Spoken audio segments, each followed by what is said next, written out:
Kurva yang melengkung habis ini artinya suatu saat wabah ini akan berhenti. Nah, garis ini mewakili kapasitas rumah sakit dan tenaga kesehatan. Jadi semua yang di bawah garis ini kemungkinan besar akan dirawat, tapi yang di atas garis ini kemungkinan besar kesulitan dan bahkan meninggal dunia. Nah, tugas kita adalah membuat kurvanya tuh nggak terlalu melonjak tinggi, sehingga semua orang yang sakit bisa masuk ke dalam rumah sakit dan ditangani oleh petugas kesehatan. Jadi gimana caranya membuat kurva ini menjadi landai? Orang itu sakit nularin orang lain. Nah, orang yang sudah sembuh, tubuhnya jadi punya imunitas, sehingga kemungkinan dia tertular lagi itu kecil atau hampir nggak ada. Sehingga caranya sebuah wabah apapun itu dari zaman dulu berhenti adalah ketika cukup banyak orang kena virusnya, lalu menjadi imun sehingga virusnya nggak bisa punya orang untuk ditularin lagi. Nah, kenapa selama ini kita perlu banget namanya social distancing atau ngejauhin diri? Animasi ini bagus banget. Ini contoh kalau semua orang bergerak bebas seperti biasa, nggak ada pikiran, semua tetap pergi konser, pergi jalan-jalan. Ini akan terjadi. Satu orang akan menularkan semua orang berbarengan, dan itu yang berbahaya. Seperti tadi kita ngelihat kurvanya ya. Pada akhirnya akan lewat dan pada akhirnya semua orang akan sembuh. Tapi karena kurvanya tinggi, banyak orang akan mati dalam prosesnya. Nah, yang terjadi di Cina dengan adanya lockdown, ditutup, membuat orang tidak sakit sekaligus berbarengan. Jadi kurvanya lebih landai kalau kalian lihat, sehingga memberi waktu untuk orang-orang menjadi sembuh dan akhirnya bisa melandaikan kurvanya.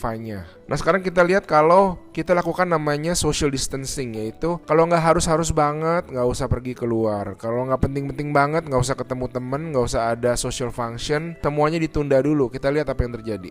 Nah, bahkan ini ada simulasi satu lagi. Kalau social distancingnya itu bener-beneran ekstrim, orang nggak boleh keluar, ada jam malam dan sebagainya. Ini yang terjadi. Kita lihat beda banget kan. Jadi ada orang yang akan tetap sakit, tapi mereka bisa masuk rumah sakit dan dirawat.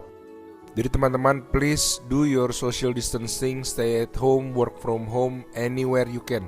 Ada orang-orang yang nggak bisa, saya mengerti, tapi sebisa mungkin lakukanlah semuanya itu.